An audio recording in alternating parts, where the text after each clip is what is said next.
for another Out of Band episode. I am Anne Leslie. My name is Jennifer Winnekers. And my name is Faith O'Peel. And today we are blessed to have Natasha Harley with us. And we are delighted to have Natasha with us as part of our series about getting into cybersecurity.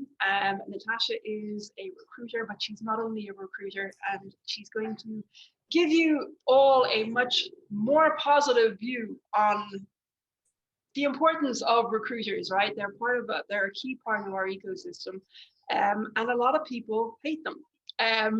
But they're sorry, I can sorry, Natasha. No, it's a reality, right? It was part of our prep, and we were, I've had conversations with different people like recruiters.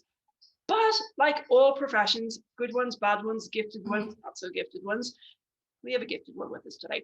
So Natasha, please tell our audience a little bit about yourself, and then we will get into what you are, what you do, and also the other strings to your bow, because you're not just a recruiter. Thank you, Anne, and thank you, ladies, so much for having me. Throw me straight into the lion's den there. Yeah. So yes, I'm Natasha Harley. I run a business with my business partner Laura Wellstead, and our business is CyberExperts. And CyberExperts is a specialist cybersecurity recruitment consultancy here in the UK.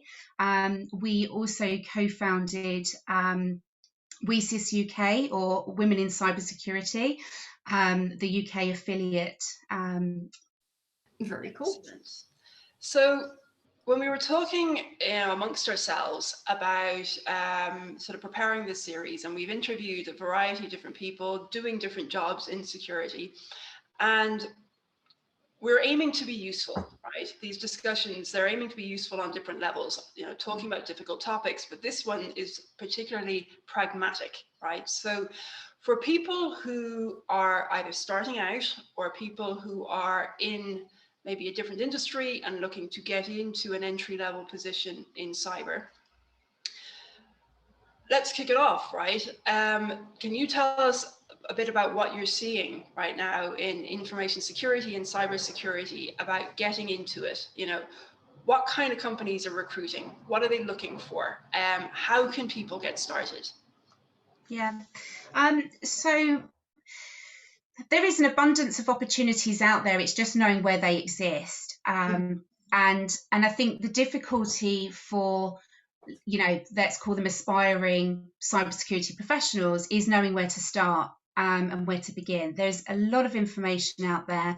And unfortunately, a lot of it contradicts itself in many ways. Naturally, there's a lot of conversations in the community out there as well. And whilst, they're very well aligned, and very, very useful, again, it's a little bit disjointed in terms of what's really kind of going on out there. But from a recruitment perspective, there's some really, really great businesses out there that are committed to, providing those opportunities to entry-level folk, and they're true entry-level positions. They're not juniors looking for, sort of a year or so or more experience. So I think from, for those that, people coming in lots of different directions. There's those that are looking to transition their career completely. I've got some great stories of individuals that, have successfully done so, which I'd be happy to talk about.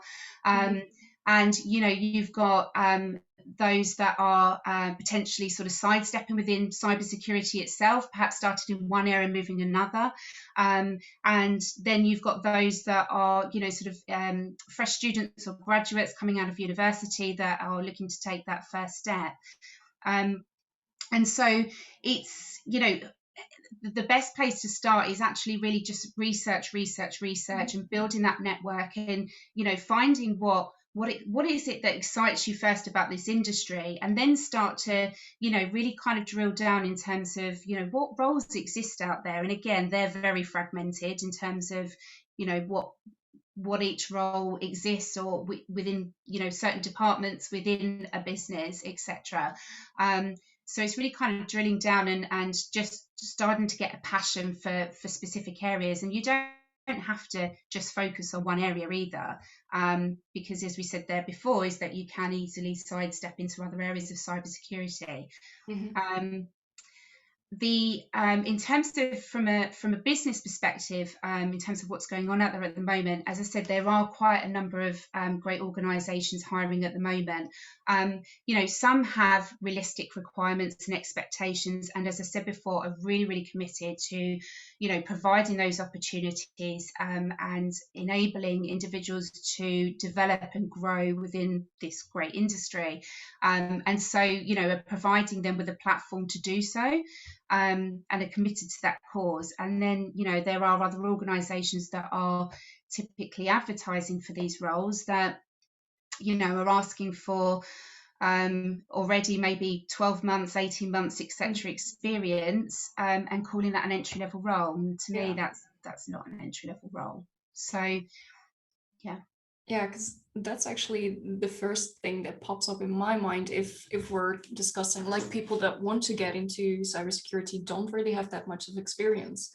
I think in the last 2 or 3 years, most organizations or a lot of organizations have been putting out job vacancies that either, for example, require CISP, one of the biggest certificates that we have within cybersecurity, which requires you to have 5 years of experience before you're allowed to have that, or have specific amount of years of experience with either Kubernetes, for example, which is a relatively new type of technique.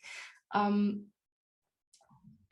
I feel that really frustrates a lot of people that are trying to break into this industry, because they feel like it's really some kind of almost gatekeeping of some sorts, or really like a lack of understanding in what cybersecurity actually entails.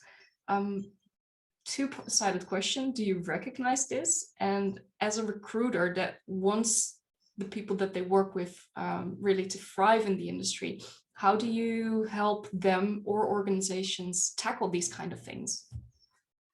Yeah, absolutely. So, big question there. I think let's talk about from a job seeker's point of view to begin with. If something is so difficult to get into, you're cutting off 50% of your talent pool.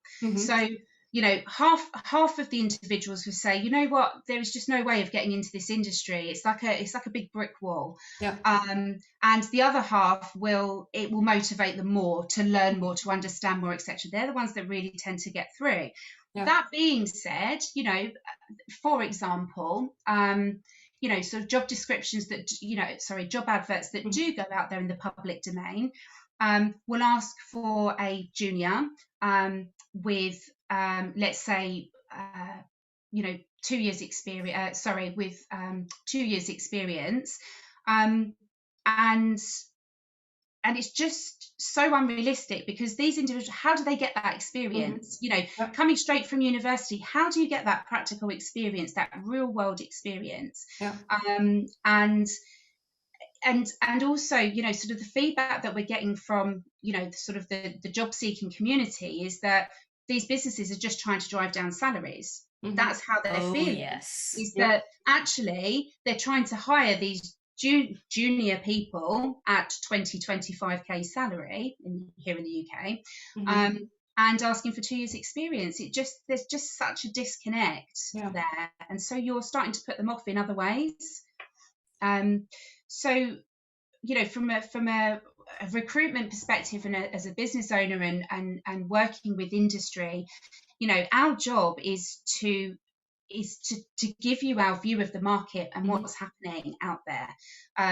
What exists within the talent pools, what are the communities saying, where are those struggles, and what is it do these guys need and girls?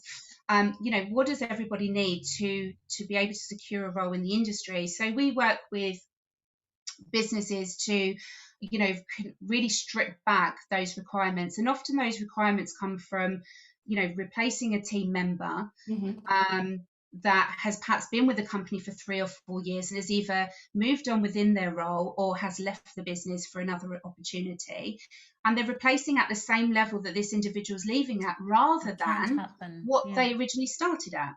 And our role there is to really educate businesses, you know, in terms of what it is they need versus what is actually out there in the market and the value that those individuals can bring. Yeah. I have a question. Okay, so we're looking at it from a complete junior's perspective. What of people who have been working? Yeah, so they do have experience, but they have been working in a different field. An example is I was working in IT for a while, and then I wanted to navigate to cybersecurity. But what I found was that, at least that was my view, was that the experience that I had in IT was somehow like neglected, right? It was as if you're going into cybersecurity like a complete junior. Is that the same thing that you see out there? Or do we have transferable skills that are actually, valued? It's really difficult because I pick and choose who I work with in terms of organisations. And if they're not willing to work with me and to listen to my professional advice, then I choose not to work with them. And if they are organisations that are of such scale that they work with vendor management systems and you're just pinging CVs and racing the next recruitment agency to replacement, then I choose not to work with those. So I typically work with, you know, small to medium enterprise businesses, MSPs, end clients, etc., who are looking to scale their businesses, etc. And they are very, very open to the advice and the support, etc. And do recognise that, you know, those skills are so fundamental and important to a business to actually, you know, if you understand the fundamentals of networking protocols and other ideas, other areas of technology and how they connect not only with each other but with the wider business, then I just think that puts you in such good stead as an individual. And so I'd say the smaller businesses are really recognising that, and bigger organisations are starting to, you know, open their eyes, open their ears, and kind of listen and recognise that. But it has been a challenge. And then that moves on to the certifications and the expectations in those areas as well. Does that mean then that maybe large organizations that have structure and process, right, they typically would be the ones that seem to be complaining about struggling to recruit? So we've had different perspectives on this, right? The talent shortage. But is the way that large organizations are recruiting and the automation and the lack of personalization and just scale, volume and velocity, is that part of the reason they're struggling to recruit? That's yeah, hugely my opinion. In terms of the skills shortage, I think it's more of an experience shortage in terms of that practical experience and the opportunity to gain that.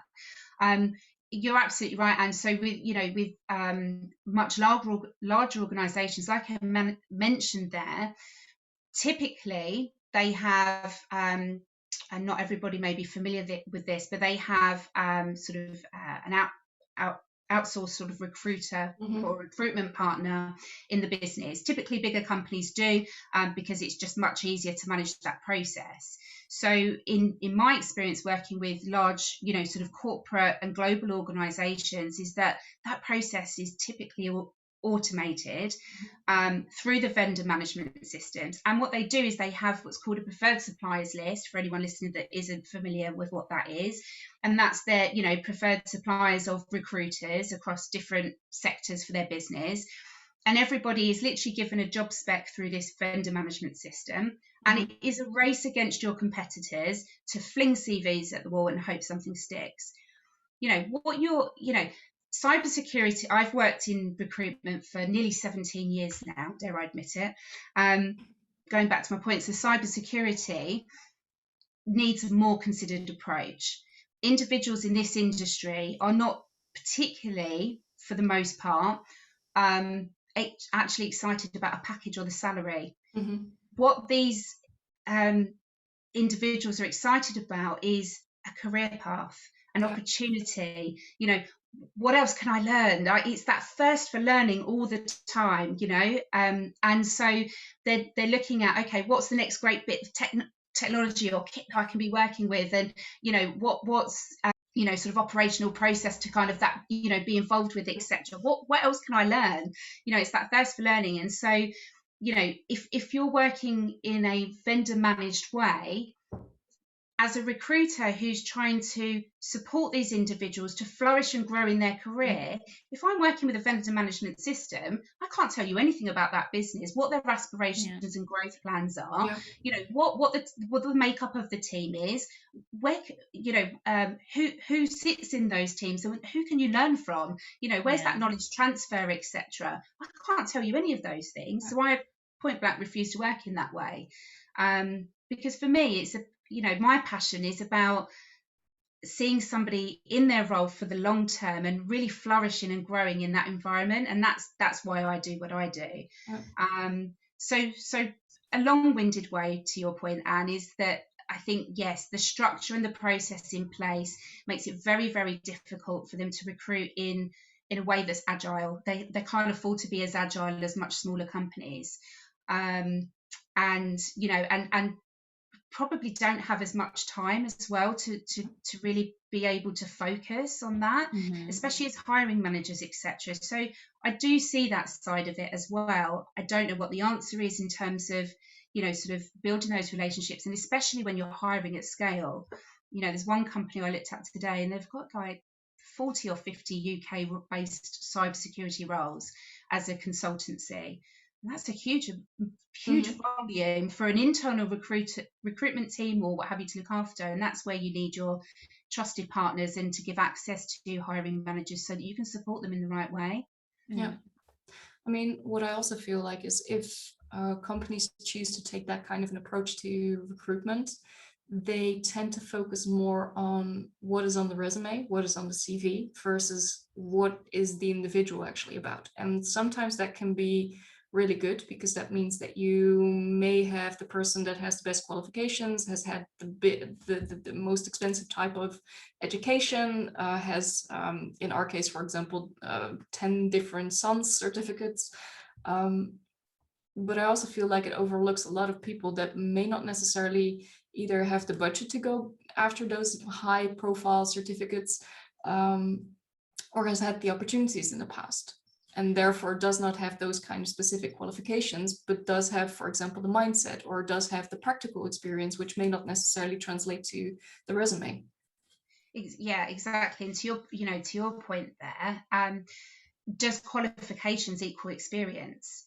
Because you can take a qualification or a certification, right, and you can, you know, sort of study the modules that sit within that, but how much do you actually take in terms of being able to then communicate that and demonstrate that you've understood, you know, sort of the fundamentals of that accreditation, because some people are just, you know, can read something, take it in very quickly and pass an exam, right?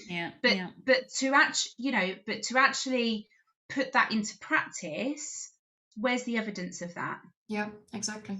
Onto that, what is your point of view on certifications? Because there are two schools of thought in cybersecurity, right? Certifications, don't bother with them, or certifications are really good for you. What is your thought? I sit right in the middle, to be perfectly honest. I think there is a benefit to taking some that enables you to learn and develop as an individual, and then as an individual to be able to demonstrate that either through your CV, your LinkedIn profile, how you communicate with the community and help others through that learning. Where can you channel what you've learned through that certification and, you know, put yourself in the best position? I don't think it should be a prerequisite to be employed in this industry, if I'm perfectly honest, because I don't, as I said before, I don't think it really demonstrates what you've taken in, what it is that you actually understand, unless you get to interview stage and you can, you know, naturally talk through those processes or how you got to, you know, how you got that qualification or accreditation, etc. So I really sit in the middle there. I think, you know, there's been some incredible people that I've recently placed at entry level in the last couple of months, that haven't done that, but have, you know, who have worked really hard at learning through things like Udemy and even YouTube. You know, I've been doing have been working with, Hack the Box and Try Hack Me and things like that, and actually evidencing their scores or their certifications that they've, you know, the certificates that they've got from that as well, and actually evidencing it in different ways, and actually having really active conversations on LinkedIn through things that they've learned. So I really sit in the middle there, because I think if it's helping you and it's helping your development, then go for it, but don't feel that it's the be all and end all to gain a role in this industry, because the right employer should be able to recognize those, you know, those skills that you have from a personal and professional perspective, and see, you know, what that development should look like or could look like for you. Yeah. Maybe a slightly different topic. Say I'm a newbie or a person who just recently graduated. I want to work in cybersecurity, and I saw you on LinkedIn. How would you be able to help me? As in, how would the process normally go? Or how could a potential, or how could a person that is potentially interested in starting in cybersecurity reach out to you and go for a potential new job? Yeah, so I actually get a lot of people reach out to me, and I guess that's because I'm really active on LinkedIn and really champion, you know, sort of the entry level folk, and, you know, really try and support them.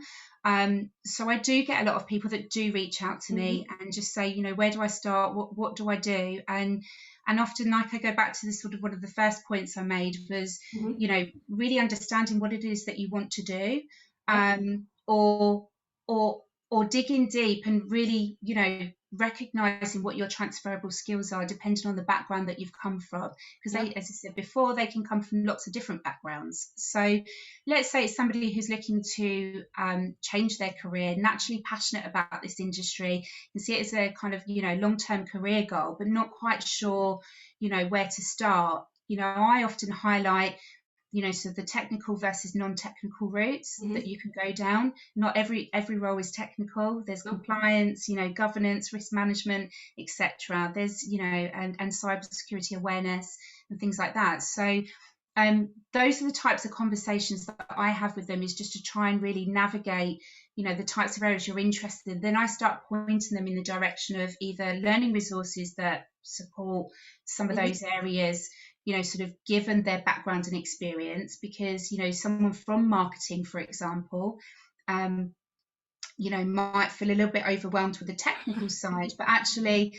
you know, might be really, really interested in sort of awareness and, you know, getting involved in that side of things. You know, that's kind of a really natural progression in this industry. And so I start pointing them towards resources and individuals working in those types of roles to try and learn a little bit more about what does the day-to-day responsibilities look like in that kind of role. You know, how did those individuals kind of get to where they are now? How did they navigate a career in that area? And just ask those questions, and in turn that builds their confidence to speak to others. You know, it's difficult, isn't it?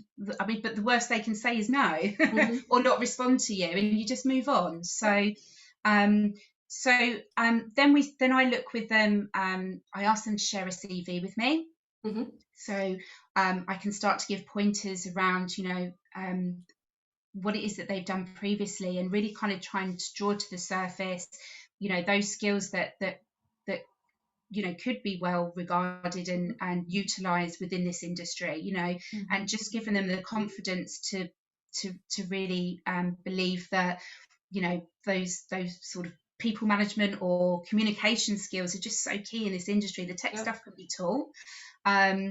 And then I work with them on their LinkedIn profile as well, and how you portray yourself as an individual. You know, tell us, you know, who you are, what it is you're about, and what it is that you're passionate about. And, you know, then people can resonate and relate to you as you start talking to them, etc. as well. there are times I don't even have a role for them, which is most of the time, to be honest. You go through, you go through stages, etc. But if I tag people in roles that I see and push them towards companies that I know are hiring, etc. I don't really particularly want to commercialize off this side. I'm just there to help, and I just want to see as many people gain an opportunity in this industry as possible. So I push them to the Cap Gems of the world, and some of the bigger organizations that have been, but also some of the smaller ones that perhaps are not my clients, but that I'm aware of, that there are opportunities around. So yeah, I typically do that, and then sort of point them towards, as I say, I've said resources, but sort of podcasts that they can listen to where these types of conversations are happening.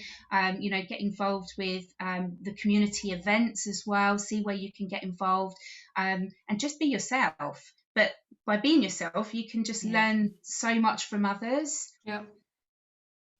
I mean, I think that is actually mostly underestimated nowadays, that being yourself versus being that perfect professional almost. But my question is with regards to the retention. So when you place newbies in their roles, have you had a chance to follow up with how long they remain in that role, or whether they're happy in that role? Do you have any feedback regarding that? Yeah, I mean, my experience has only been good so far, to be perfectly honest. CyberExperts is, for all intents and purposes, a startup business.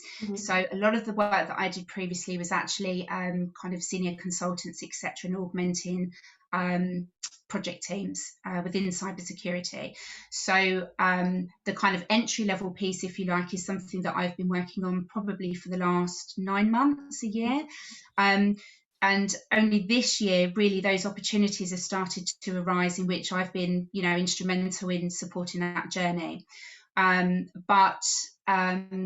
So to give you an example of a couple that started earlier on this year, I mean, I sort of almost become friends with them. I speak to them weekly. We're all in the same community pockets and groups.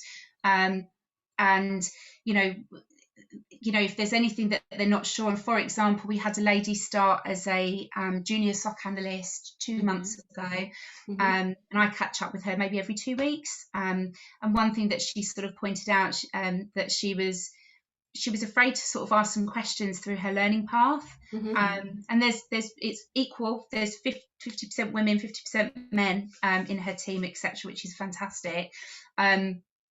But some of the areas that she was kind of learning on, some areas she was picking up much quicker than others, but she felt afraid to sort of ask those questions, and sort of put her hand up and say, I'm struggling in this area. And I just sort of said to her, unless you're honest with the business, they, and provide that feedback, they can't support the areas that they know you're struggling in.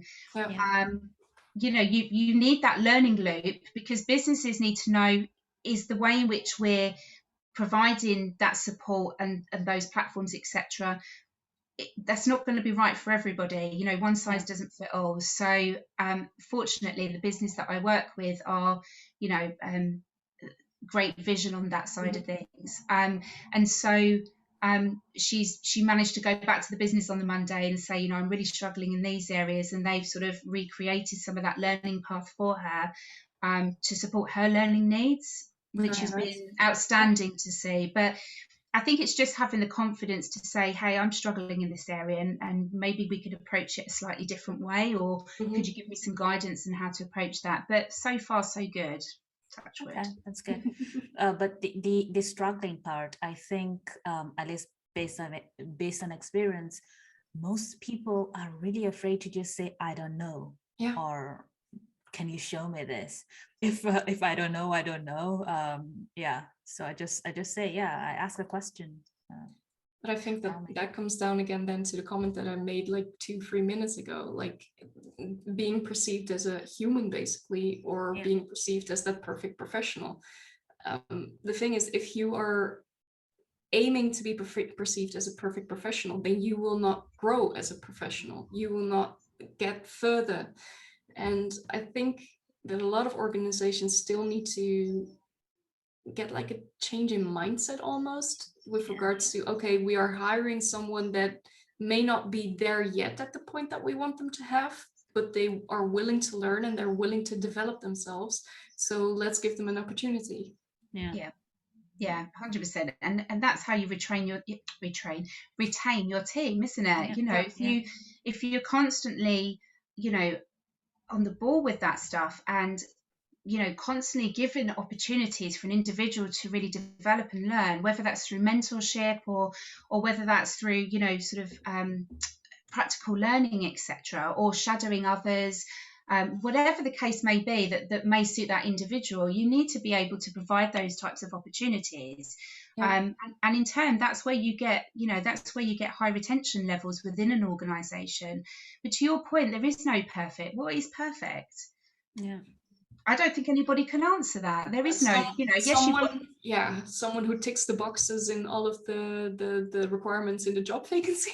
And whoever does, no matter how much experience you have, you'll never do it, will you? It's just, you know, the unicorn approach. But, you know, to the point of asking questions, I think, you know, that no question is a silly question in this industry, because there is just so much to learn. And it's taken me, you know, this best part of this year to not be, even as a recruiter, to be afraid and ask questions. And sometimes you think, oh God, I feel so stupid asking this. But you just think, you know what, if I don't ask, then I don't know, right? And somebody else would have asked before me. So I think you just got to put yourself out there, haven't you? Yeah, absolutely. And just on that, is there a gender aspect to that, right? So we're very, very clear on this podcast, like it's not a women's soapbox, but the fact is that there are certain topics that are influenced more or less by gender. And I have an intuition that women are potentially more disadvantaged in certain contexts because of the level or lack of psychological safety, right? Not all environments are friendly. And if you're in a minority, and it mightn't just be a gender minority, if you are in a minority, it's not necessarily easy to stick your hand up and say, I don't know, because the reality is that sometimes you do get shot down. And the reality is that sometimes you will find yourself surrounded by people who are not necessarily friendly. So just on that, I mean, like you say, you seem to be choosing, which is wonderful, right? You can choose the organizations that are aligned with your approach and your values. Have you got any anecdotes, though, of maybe situations where this is like the don't do this box, you know, of because you've told us about actually both. Have you got stories, good and bad, of people moving into the industry and doing well, and then people kind of maybe trying to move in and it's not been so easy, right? And this is the lesson of companies: do not do this, right? If you want to bring on good people, do not do this. Yeah, I think unfortunately there's a few companies out there that take full advantage of individuals, let's say, that want to get into this space, and basically pay them way below any value that they're worth, and you know, there's organisations as well that I've worked with where, you know, it's been a bit of a bully culture, in terms of, you know, sort of considering other opportunities because they feel so undervalued. You know, for the most part, people that are working in this industry or that have managed to gain an opportunity hold on to it so tight and work so darn hard to you know, to really develop and to grow within that organisation or within this space. And you know, there's a particular business that just really holds them back through salary, through value, through you know, growth and development, etc. And have almost bullied them into staying when they've tried to leave. And so, you know, I know those. And that's not just through salary either. You know, you wouldn't mind if you got an extra 10 grand on top of that. Maybe you would stick with it for a couple of months more, until you realise that the salary isn't everything. But you know, they've taken those kind of tactics, and then when they decide to leave, you know, have basically, as I say, try to keep them there or to cause problems when they have left. Yeah. And when you're working in that fashion and trying to get people for as cheap as possible because you think there's a big skills gap and everybody's so desperate for a role in this industry, it's not going to fare you well, because now half of your workforce has just left in the last 2 months. So go figure, what is it that you're doing wrong? I mean, hallelujah. We've published at the moment of recording a couple of weeks ago already, but we've published also an episode on money talks, and that is actually a topic that is still relatively taboo within the industry, but it does help you, because you sometimes realize that, for example, the colleague that is doing the exact same thing as you are doing sometimes earns 10-20k more than you are doing, for example. Of course, relatively speaking, in pounds, euros, whatever. But that's also sometimes just organizations taking advantage of either your expertise or your unwillingness to negotiate about certain things. Or lack of knowledge. Yeah.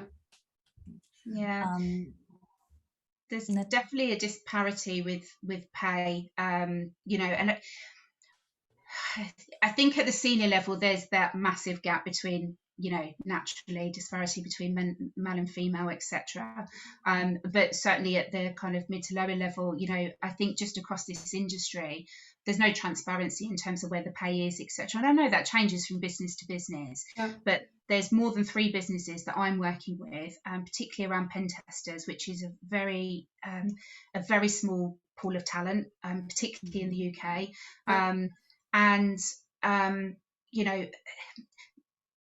a lot of them do from a candidate perspective, ask for very, very, very inflated salaries when they get beyond a certain point in their career. But it just creates disparity across organisational sort of structures and pay structures. And 3 organisations that I work with say, no, our senior level is this salary or there or thereabouts, depending on your certifications, etc. at that point. And at the lower level it sits here and everybody's on the same, and you work that up through your accreditations that we support you with as a business. And I've put forward some fantastic talent to these businesses that are slightly higher than their salary threshold, and they've turned them down. They're not going to fight everybody else, because if you're taking on somebody who wants a hugely inflated salary, the likelihood is in a year's time they'll move to another business also with another inflated salary. And so actually that you're never going to be able to retain them in the business, because they're always going to be looking for the next best thing. I mean, that's the no, go ahead. I mean, that's the balance that you need to get. Basically, you need to be able to provide a market conform salary, but at the same time you also need to make sure that you're transparent to the rest of your employees. Yeah, exactly. So Natasha, okay, I know, like, for example, the website Glassdoor, which will basically show the expected salary range. Most of the job descriptions do not show the salary range. So how can a person who's trying to get into security arm themselves with that knowledge if they do not have someone within the company to give them tips about it? Are there some resources that you have in mind, or some sites that you have in mind? It's really, really difficult because it travels so differently from business to business. There is an average market rate, etc., or a salary rate for certain roles and certain levels of experience. Glassdoor gives a level of indication to that. The problem, as you say, and to your point there, Faith, is that companies often don't openly advertise the salary ranges for roles, and recruiters, sadly, are guilty of that also. And I don't really see the issue with, certainly as a recruitment business, being able to highlight what that salary is or what that salary range could look like. I mean, I know when I advertise jobs, we put a salary range in there. It's just transparency. That's our kind of core value in what we do as a business. And so I think that should trickle through in terms of, job descriptions. I think as an individual who is potentially, looking for another opportunity, or trying to balance, what their salary is versus the market at the moment, speak to trusted recruiters. Do your due diligence, understand what they're doing in the industry, and make sure you resonate with them as a company, as an organisation, and as potential recruitment individuals, to trust that knowledge and experience. And they should be able to demonstrate to you what the average salaries are, whether it be, because that might sit slightly differently for, sort of large, enterprise level organizations versus, sort of SMEs, because SMEs do typically pay that little bit lower. Yeah. And Natasha, just one question that you can advise me on, because this is a question that normally will be asked in every interview. What is your salary expectation? And that is a very difficult question that I always try to I try to ask. My tactic has been to try and not answer that question. I try to counter the recruiter with what is the range for this particular role, but not all recruiters will tell you that information. So what is the right or wrong for this type of question? How do you handle it? Is it a woman thing? Because I always feel really awkward talking about money with even clients. What would you charge? What do you need? I find it a really awkward conversation. So I completely understand from and I've been that side of the fence as well in my career. It's only in the last sort of 18 months that I've been a business owner. So I've completely been there. It depends. If you've gone through the avenue of a recruitment agency, generally you shouldn't have to have that conversation, but you should always be prepared for it. And I think it's understanding, it's being very clear in your own mind what it is that you feel where your value is versus the market, and versus what you need, what would make you feel valued as an individual. Not about the most money you can get, because let's face it, if you're looking for a £15,000 to £20,000 hike on your salary, then the expectation from the business is going to be very, very high. And you're going to be under a lot of pressure to perform whatever role that is at such a big hike in your salary. So you have to be honest with yourself in terms of what's important to me as an individual in my career and what I want to do. Is it the salary and the benefits, or is it the wider opportunity, the career development plans, etc.? How are they going to support me as an individual in my growth, in mentorship, in potential or other opportunities in the wider business to develop and grow?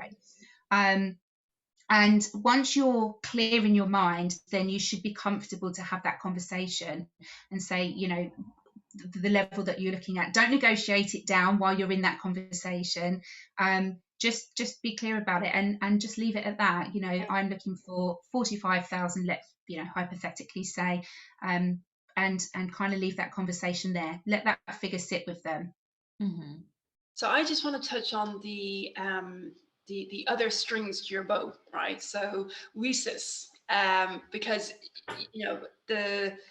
you've talked already about the approach you have to recruitment and the sharing of resources, and you're giving your time, right?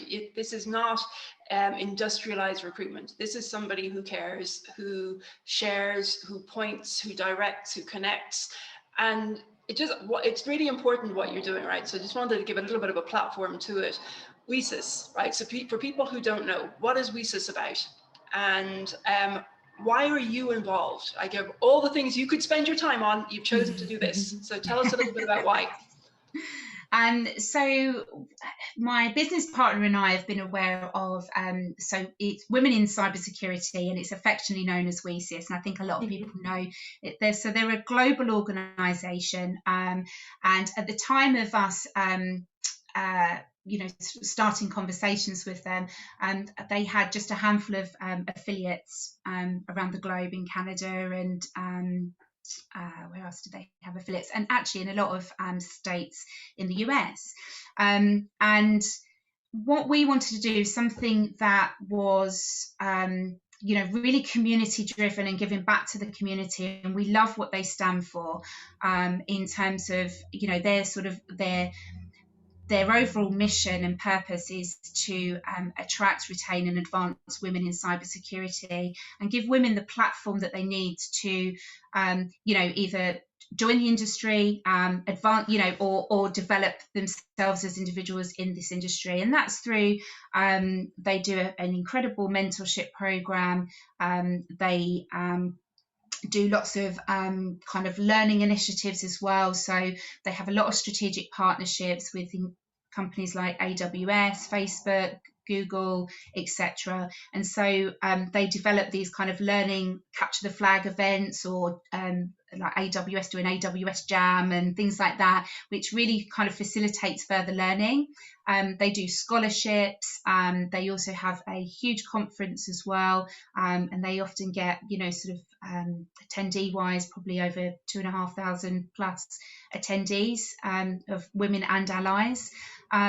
And you know, they're very much about giving women a platform for, you know, developing confidence in this industry, whether it be at the kind of starting end or whether it be at the senior end, to kind of take that next step. You know, every woman deserves a place on the board. And I think, you know, for Laura and I, who are women that perhaps do struggle with imposter syndrome and developing our own confidence in certain situations, we want to be able to, you know, support other women in the same way with these great initiatives. And so she and I co-founded the UK affiliate in the summer of last year, and really, you know, it's a bit of a startup environment for us again.